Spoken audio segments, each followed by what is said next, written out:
It looks like I'm going to get a lot of hate for what I'm about to say, given the reaction of the rest of the internet, but I did not like this.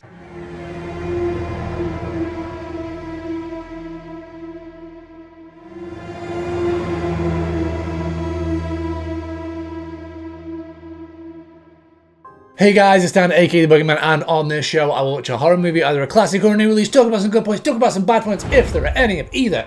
Give it a rating out of 10 if I remember to do it, and let you know if I think the film is worth a watch or not, in my humble opinion. And today I'm going to be talking about the sequel to The Black Phone, Spooky Phone, Kids on the Phone, The Black Phone 2, Spooky Phone Returns, and Now It's Snowing. So let's talk about it.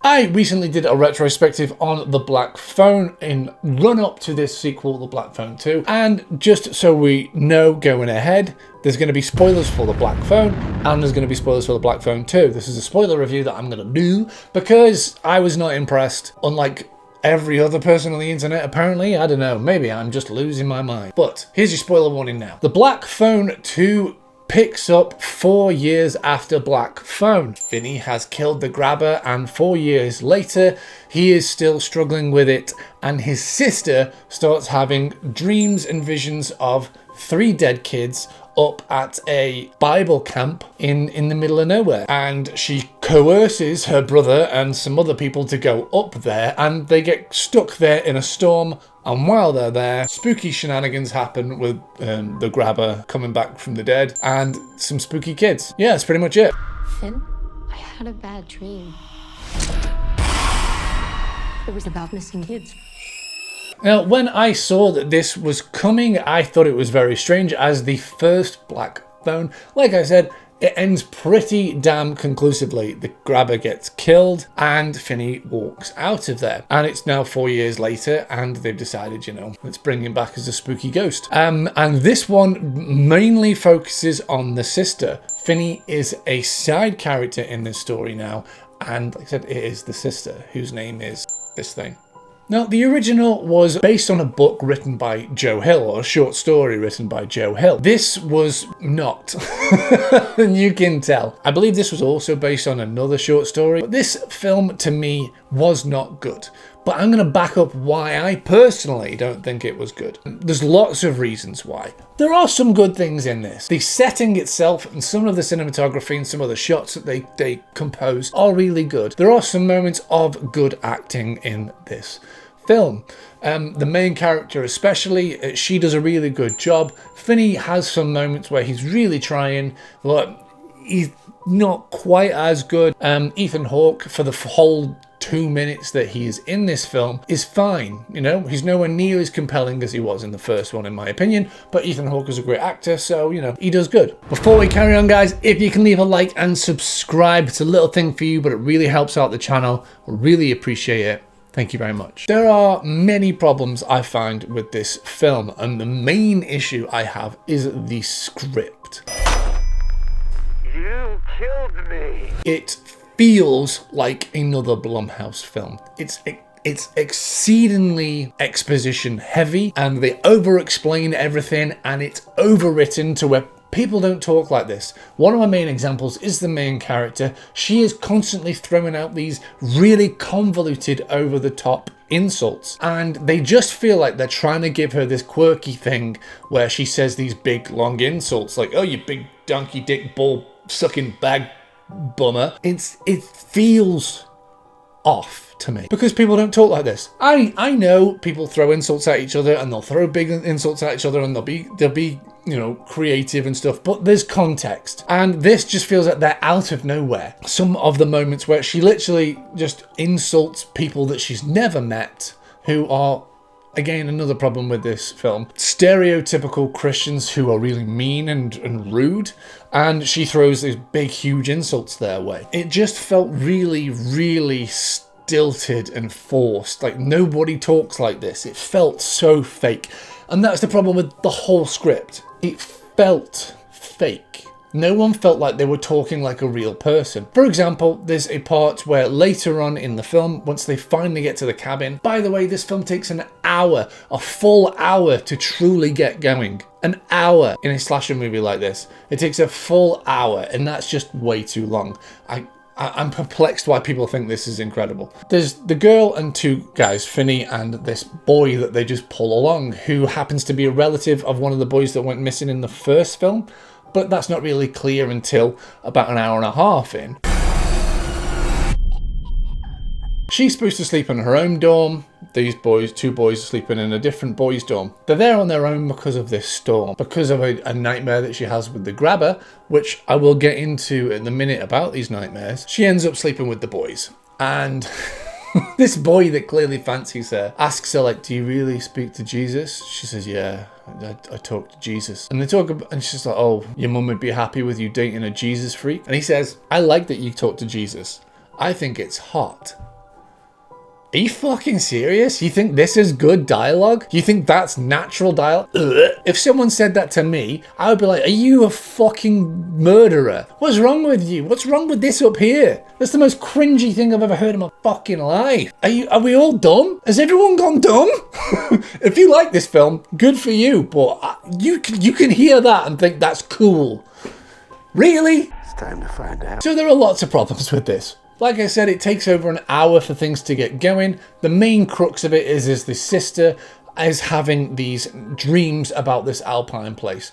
And she thinks they are also related to her mother. She just assumes, that's my mother. She just goes, that's my mom. And that's another thing with this. It's just constantly doing that. Oh, that's this. That's this. That's my mom. Oh, the grabber killed these 3 kids. The 3 kids that the grabber killed up in this camp is using their dead bodies to come back to life and haunt me in my dreams. If we rescue those 3 kids, this is the plot by the way, if we rescue those 3 kids, the grabber will no longer have power, as in, when we say rescue, as in find their bodies, we will be able to remove the grabber's power and destroy him. They just figure that out. Like that. Oh, we just figure it out. Are you telling me that's good writing? If this was not a sequel to Black Phone, you would be ripping this apart. And it feels very odd that everyone all of a sudden is saying this is a good film. I literally heard that and I was like, this is La Llorona quality writing. It's just like that. I don't get it. After the kids find out, the grabber's at this camp, he's killed 3 kids sometime in the past, and the people who are also working at the camp who happen to be stuck there, they, have been covering up weird things that have been happening for the last 4 years. Oh, for the last 4 years that the grabber died. And yes, that's what's happening. Since the grabber died, there's been spooky shenanigans going on at this camp. I've heard someone say, oh, the grabber is feeding off of the girl's power and her ability to have these visions and dreams, and he's using them to come back. Okay, why is it taking 4 years for the dreams to happen? If I can pull it apart whilst watching it that easily, why is it taking 4 years for the girl, her name, I can't remember, to say to Finney, I know you're struggling, it's okay. The reason being is because it has to be put in the plot to make it so she has dragged Finney and this other boy there off of her hunch of her dreams. She drags them there by manipulating Finney and manipulating his trauma. And later on in the film, this is supposed to be this big moment where Finney's talking about how he's always scared all the time because Finney's basically a bully in this. He's a bully and he's a stoner. Also, why is it, Hollywood, whenever you show someone smoking a joint, you show them smoking it like this? Why are they holding it like this? You don't hold a joint like that. You hold a joint like any other cigarette. Just smoke it. I know. There's supposed to be this big moment where he's crying. He's like, I'm afraid all the time. This is why I'm a bully. This is why I quote the first film all the time. This is why I repeat things from the first film. And, I quote all these significant lines that happened that are supposed to be clever, but actually it's just misplaced quotes. And she goes, you're the strongest person I know, Finney. You went through an awful thing. However, I need you to do this thing that I want everyone to do. It's manipulation. How can you look at her and say that's a good character? They're only there because of her. They're only in danger because of her. If she hadn't have gone there, nothing would have happened. It's ridiculous. And when it comes to these dream sequences, the rules keep changing. She has these dreams and she sees signs and she can have interactions and talk to the ghost, much like Finney did over the phone. And they did that in the first one. Okay, that's consistent. But then now it's showing that when she has these dreams and she goes to different places, which she did in the first one, she now sleepwalks to those places. Okay, that's new. But then later on in the film, she's walking around in the dream and she isn't sleepwalking. So which one is it? And it also shows that now, for some reason, that the ghosts, specifically the grabber, can interact with her in her dream, and manipulate her and hurt her and cut her, just like Freddy Krueger. They stole this from Nightmare on Elm Street, that kind of idea. They even stole quotes from it.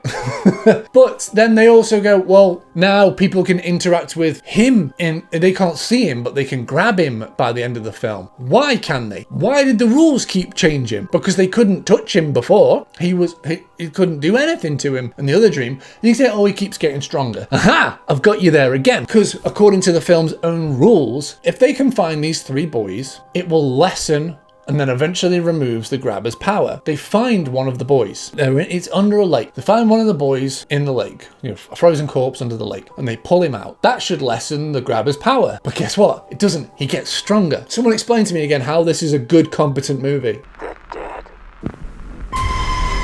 is just a word. People walked out when I was watching it, so I don't understand how everyone's saying it's how good it is. It looks good, and it's got the grabber in it for 3 minutes. That's it. It's got a few good quotes, but the rest of the film, the dialogue, the script, it's terrible. And they go to this, it was over-reliant on loud noise, jump scares, and the 8mm scenes are back. But instead of them being used as this like weird kind of trippy dream sequence kind of things, they go on for 5-10 minutes at a time. And it's just a filter over the regular thing to show that they're in a dream. They're overused. And now, because this is the same guy who did the first one and he did Sinister, they're just like watching Sinister. Am I watching Black Phone or am I watching Sinister? So the director has got one trick. He uses these 8mm scenes. That's what I'm getting from this. And I've heard people say, oh, they're more gory. They're not. There's flashes of violence in it, but more gory also doesn't mean better. They've removed the whole psychology part of it, where the grabber was, this very deluded serial killer who was playing this game and obviously had this need to play this game, and now he's like, I just want to hurt Finney and I want to kill these kids and I want to kill your sister. They throw in lines just to make him like, oh, he was a really good ice skater, because they wanted to set the ending on a lake with him ice skating around. And it just perplexes me that this film is being said how it's so good. I thought it was really slow and tedious. It was full of dead air. The jump scares were just so stereotypical Blumhouse, just loud noise, not scary. It rips off A Nightmare on Elm Street. The dialogue is just awful. It ruins the mystique of the grabber. It doesn't follow its own rules. It takes forever to get there. And they've crowbarred in this extra Christian allegory. That, it's heaven and hell and there's the past and the future and blah, blah, blah. No, they've removed Finn as the main character and made the sister the main character. 1, I'm guessing they wanted to change it up, and 2, they wanted to put a female as the main character. And I found her insufferable. I found her really unlikable. They kept her in the first, really good. In this, really, really frustrating. She was constantly being rude, undermining people, being aggressive and passive aggressive, being manipulative. And it doesn't make any sense. Even to the point of the ending. The ending doesn't make any sense, because in one of the dreams it shows that she realizes she has the power and she has control over the entire dreams. Then there's another dream and she doesn't. You're breaking your own rules, so how can I enjoy it? Wake up! If you can't see these and just enjoy it, that's great. I'm really happy for you.